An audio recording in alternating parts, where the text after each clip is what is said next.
Right, hello. Doing a little video on a film called Max Payne. Okay, I just watched this the other day. It's one of these ones that YouTube just keeps sticking in my watch this, Dan. So I was like, okay, I broke down and I was like, okay, I'll watch it. And it's not too bad of a film. It's okay. But there was a lot of symbolism in the film and a lot of symbolism towards the end of it, especially. I thought I'd rattle through a little bit of that symbolism because it does have some strong, you've guessed it, some strong dam symbolism and coming out of the dam and rebirth stuff at the end of the film. So, spoiler alert, I will be going through some of these scenes. So, and I will talk about it a little bit, but I don't really want to give the whole film away. Um, so you've been warned anyway. I don't know. It just is what it is. I'm just going to be going through it now. Okay, we got to a point in the film. Okay, and the main character, Max Payne, who's the guy who's the hero essentially. He's trying to get the bad guys. Okay, and he's just about to get away from the bad guys. They're out on this pier or dock or something. And it's interesting that to get away from him, he's got to jump in this ice cold water. Okay. Now, a couple of little things happen at this point, and I'm going to press play. I'm going to turn the sound off. Actually, yeah, turn the sound off first. That would be a good idea. Turn the sound off. But he's going to jump off of this into this ice cold water here, to escape the bad guys, right? And again, it's interesting with the whole idea of rebirth and being within the fictional waters and then coming out of them, yeah, and the idea of baptism, okay, and we've got like a water baptism thing going on here, and then we're going to have a fire one later on. But anyway, these are the baddies. They're shooting at him. I noticed this in the background. This 35 over here. So a 53-35 again. That's our last leg on our in our chart of Lorraine. For people that don't know about the chart of Lorraine, we might hit it up a little bit in a minute, but it's just a decode chart. This is to do with, again, this is to do with the end of a cycle and rebirth, 35 or 135 or 315. Okay. I'm going to rattle through some of these now. So we've got this point, and then this is at 115 in the video. Okay, the whole thing. The reason why I watched it actually, I believe, is because I looked at the overall timestamp for the film is 1:39:52. Now, whether that's the actual, without going to Wikipedia and actually looking up the film, I don't know what the exact time of it is, but 1:39 just interested me. Let's just head to this chart of mine. Okay. So the 53:35 here. This is the final leg of a symbol that is in here in this chart. Okay, these are all golden ratio numbers in here. Okay, or relatively speaking. All right, they're Fibonacci type numbers. Okay, so they all encode the golden ratio. Now, our final leg on this cross here, and this cross is the X marks a spot. It's where the downward V meets the upward V, okay? So that point in the center there is important, okay? And the 53, of course, is one of these legs, and it's important. It's the I don't know. It seems to be the leg that's coming up a lot at the minute anyway. The leg end. But what's interesting about the film length is it's right here for the total for this column here that coincides with this 53 that keeps showing up everywhere for me. Okay. So bear that in mind. All right. And of course, X is the 10. By the way, X is the completion of the cycle. Okay, this 10. again, that's important as well, because we'll have some symbolism with this here in just a second. So let's go back. Okay, crack on, Dan, crack on. If we roll up to 118 now, and 118 again is going to be important in our numbers, because 118, so he's just crawled back out of the water here. He's absolutely freezing, and he would otherwise normally die, but he happens to have some drugs on him, and this drug is the thing that was the problem throughout the film, basically. And he ends up taking the drug to survive. It reminds me a little bit of the last scene in Universal Soldier, where Van Damme has to take he has to take that drug in order to be strong enough to beat Dolph. But you know, I mean, again, it just reminded me of that. It's a blue liquid drug that he takes. Okay, so we get the symbolism there with the I'm thinking what I'm thinking that represents in this film is both a combination of being it's the raw power of the spirit, if you like. That's what I would call it. Okay, and what he's going to do at the end here is, rather than use it as the other people in the film have used it at the start as a evil weapon, he's going to use it now for retribution. Okay, so that pure blue drug liquid kind of represents a spiritual side, you know, kind of the Virgin Mary, that pure essence of the thing, that pure power. That's the thing he's returning back to now, which is going to allow him to destroy his enemies. Okay, it's just the context of how that thing's used in the film. So anyway, that was at 118, interestingly enough, where he comes out of the water. 118 again, if we go back to the table here, 118 is our this is actually the central point of the table right here. Okay, so our 118 is a reference to that center point. Okay, I know this is confusing for people just stumbling on this stuff, and I'm pulling this table out and like just talking about it, and there's no real explanation. Here's the video that will explain this table. Okay, let's go back to this a minute. Okay, I'm sorry this is going to be kind of all over the place. Let's see if we can find another little spot in here. I had something there. Hang on a minute. It's a bit of one of these pain in the ass things, so I don't really want to play a whole bunch of this thing.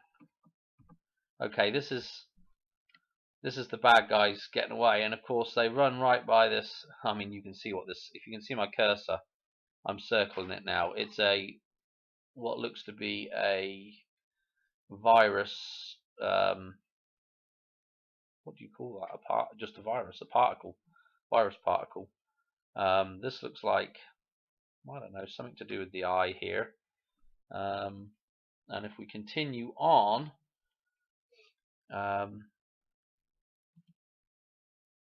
here we have a 28 reference again with the 28.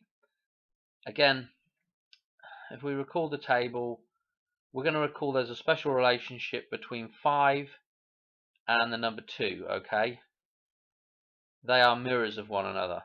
This is echoed in this table several times, so I don't have a problem now flipping between the 2 and the 5 for decodes. And again, the 28, we've got two important numbers when it comes to the dam, which is 29, which I believe is our reference to finally coming out of, or this is one side of the, I'm trying to explain this without getting too technical. This is like one side of the coin, and then on the other side of the coin is the mirror opposite, which is 5-9. Okay, that's the best way to describe that.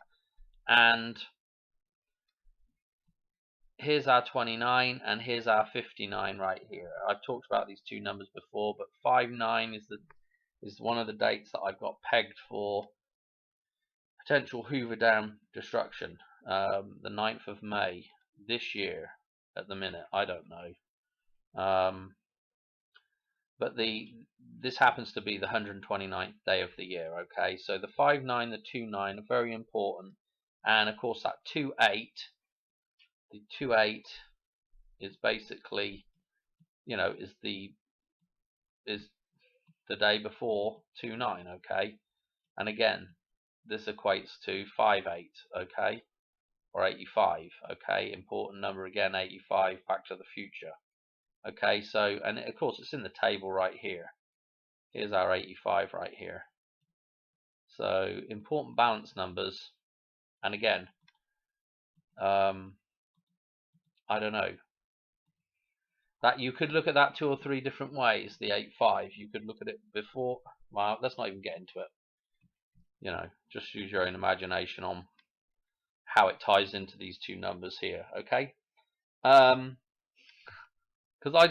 I really don't want to spend too long going through this. Actually, it's just like hang on, where's my next number? I've got all these numbers written down. Let's see if I can get to it. Might just play this for just a second. Hang on. What are we at? Well, gonna have to play another 2 seconds. We've got the helicopter in here. That's important. Okay, so I believe they're down on parking right here, because we've got the cars and we're at P1. Okay, and of course P1 inside a circle here. This is again a reference to pi. Okay, and pi is our number right here. It's all to do with the dam, and it's the number that precedes this 5-9. Okay, so pi is super important. 19, the number 19 is a reflection of pi. Okay, again with our reflections. Okay, so this is important. So pi and 19, 19 is a nice hidden code for pi. Let's get rid of some of this jazz. Also, dam, if you look up DAM, you're going to get these numbers. You'll get an extra 1 as well. Okay, but you're going to get those numbers. Okay, 3, 1, just for the individual letters. If you just go to Gematria and look at the individual letters for dam. Okay, so that's interesting as well. Sorry, this isn't like really.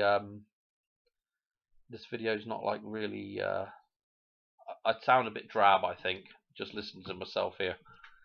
But there we go. This is a pi reference, and this is going to be their first little shootout here.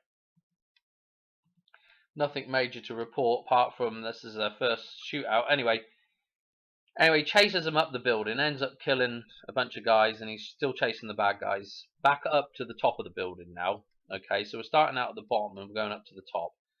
Of course, we're going past some nice symbolism here. This is kind of Finis Temporis 88 stuff right here with the eye symbolism, with the eclipse and the corona of the eye. I think we can go back just a notch here and maybe get it a little bit better. I don't know. Maybe I can, maybe I can't. I don't really want to spend an awful lot of time trying to get all these images. That's good enough for that one. There's a better shot of it as he comes up to it, but that's him with the eye behind him. Where am I at now? Oh, yep, I've done that. Okay, let's go to this next little bit. Let's see. I'll get on somewhere here. This is pretty interesting. He kind of has a hallucination type situation here, where this ceiling busts away above him. Okay. What's interesting about this is, I don't know if I can play just a touch of this so you can see, but this thing breaks away and it leaves like a, I don't know if you can see this, but it kind of reminds me of Ground Zero. Okay, and the whole time he's taking this drug, he's having these hallucinations with these kind of angel demon type things, winged demons, more I would call them. and he does have some.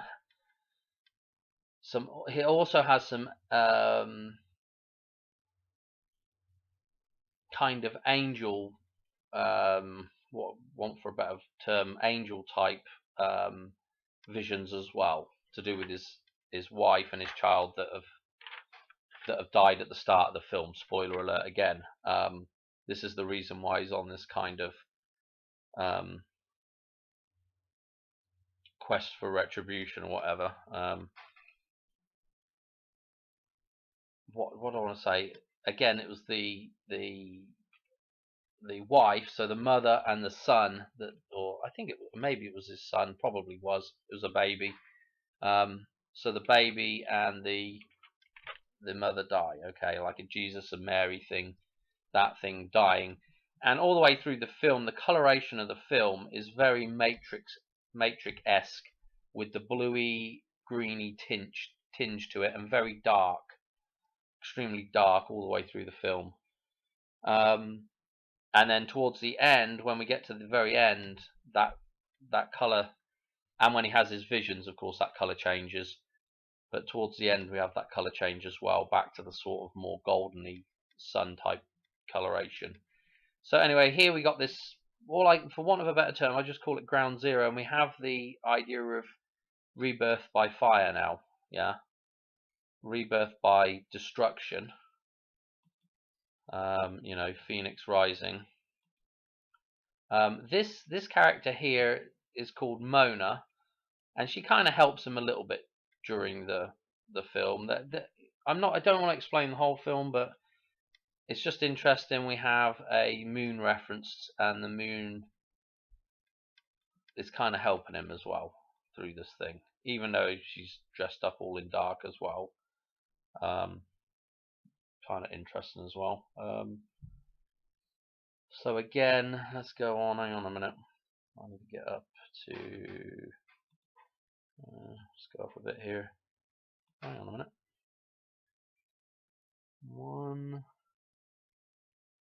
Go back just a little bit. This is interesting. She's going to take out one of the bad guys for him, basically. The bad guy's setting a bomb up, no doubt. Maybe I play this just a little bit and kind of talk over the top of it.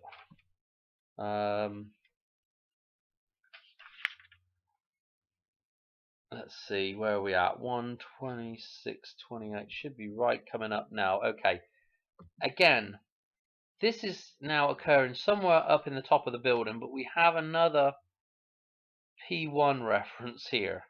Okay, another pi reference, which I thought was interesting, because this isn't, as far as I'm aware, this is nowhere near the bottom of the building anymore. At least where the explosion happens is not near the bottom of the building, so I'm not really quite sure why this is, happening in this scene right before she gets to this dude here. Again, this is interesting, the way the charges are set here. We've got one here and one here. Twin Tower stuff, Don't know what. No, I didn't even look at the numbers on there. We got looks like we got the 1 1/4 pounds on there. So we got the 1 1/4, which again is another reference to just rebirth, to Christ. Okay, you have to see my other decodes to know what that's all about. 1 1/4, but it's a reference to both Christmas 12/25 and to the 1 1/4, the one that comes after 4 quarters. Okay, the leap year, the one that comes on the 29. Okay, and he comes, remember this, if you see the 228, that's a nice reference to 59 as well. That's the 59th day of the year, and the leap year is a nice reference to the 29 coming after the 59th day of the year. Okay, 228 is the 59th day of the year.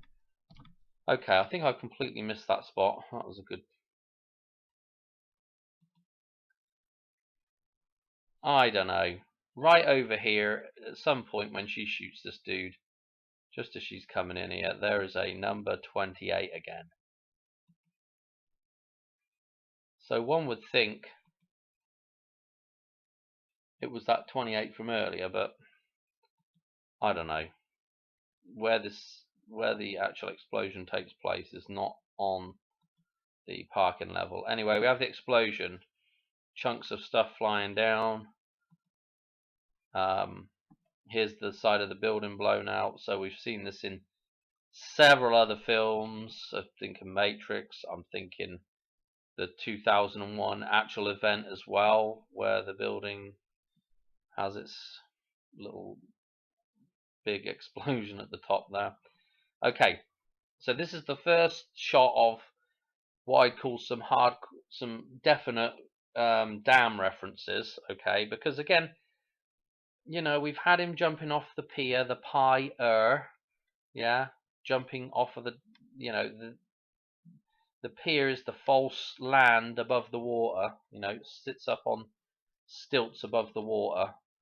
So we've had him jump off of that, whether it was a pier or a dock. I think it was just a dock, but and whether or not it was solid pilings all the way down or not is. I'm just trying to make the point that the pier, the pier, is the false land that we're, you know, it's the false land which is representing the false matrix. So we've got the pi representing that. He's done the jump into there. He's done the kind of I don't know, the baptism there. Got back out of the water. We've had the fire baptism, okay, as he's making his way up the building as well. This is the bad guy, okay, and so they show you a couple of shots of this, but this is basically a shield shaped helipad, okay, and again the shield represents a whole bunch of different things, but of course it's the face of the dam, it's the shape of the heart, it's a lot of different things. It represents the chest, you know, the whole of the chest as well. We've seen this in films like blimmin' hell, Clint Eastwood, Fistful of Dollars, all this kind of stuff. The Man with No Name, or re-reference back with Back to the Future, when Marty wears the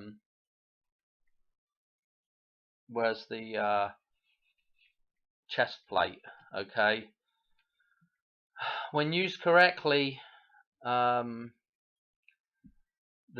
know, the fictional system, you can use it for good, but it's extremely difficult to remain balanced when you use that system for good. Anyway, that's the armor basically, okay. And unfortunately, instead of, you know, it ends up being something that you should probably use for defense, but then it ends up people you taking that thing and using it and abusing it and taking it to attack other people. But this is what we got. This is the Hoover Dam here. We've even got the HO for the start of Hoover, the hoe that we're stuck in, coming out of the hoe, the HO, or the H, or we could say HU, or the HO. So there's, you know, you can change that thing around a little bit, and you can also, they'll do a little pan round here. I don't know if let's just see if they'll do this pan round. And now, okay, so we got the first two letters of Hoover Dam, okay. Now look, as they turn round, here we go. We've got the I also referenced. Again, this is, I'll do another film on, it almost looks more like an I than a H, doesn't it? But this is the I, and this is also 1 and a 0, 10, okay? Completion. Play a little bit more of this. It would be a lot easier if I could just play the whole thing and not worry about it. Okay. Finally, Max is making his way out, and we've got this nice sort of concrete-y, I mean, it's, I don't know, it kind of reminds me a little bit of a dam, not terribly. The fact that it's sort of concrete-y, that kind of helps with the idea of it being a dam. He's making his way out. Oh my goodness. Basically, he's going to shoot the bad guy. Again, spoiler alert.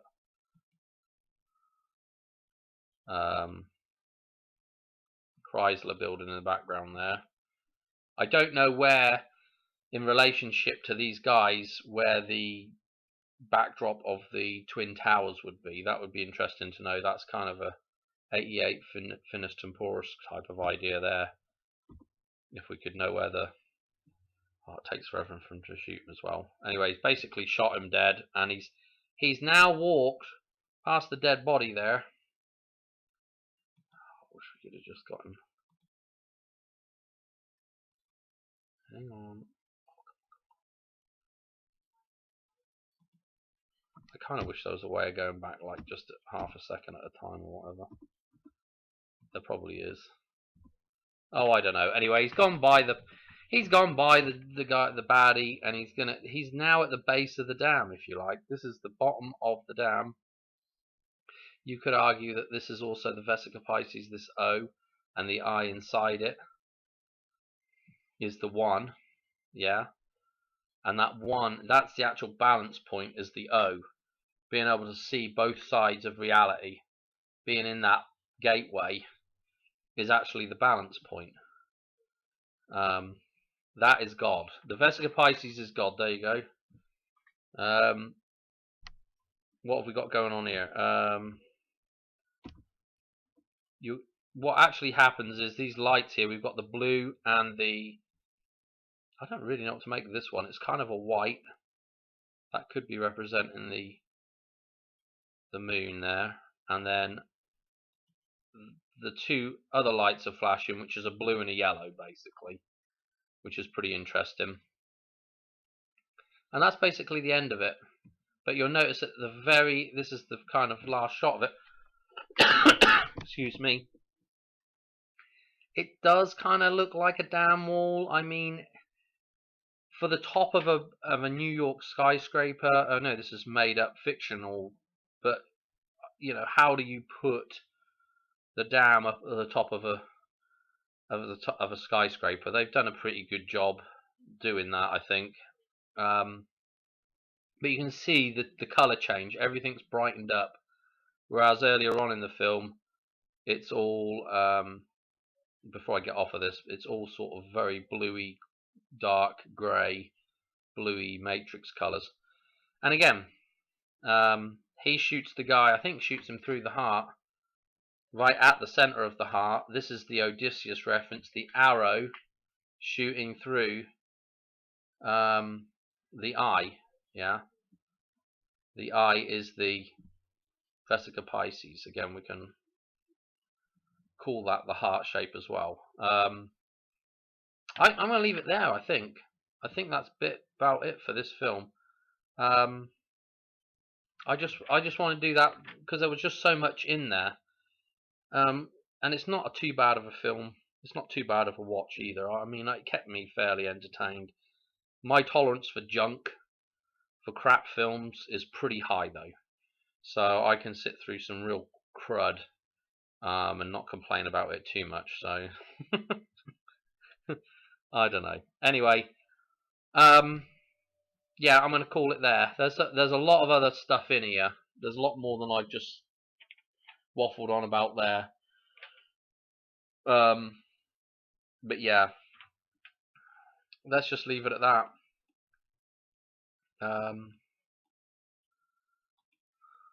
Can't think of anything earlier on in the film, but it's all very dark, you know. Alright, thanks for watching, and notice it's snowing as well. Remember what I was saying in that other video about the idea of snow being like the pure returning of the dove from above kind of thing? And again, when does that happen? It happens at Christmas, you know. So anyway, alright, cheers, bye.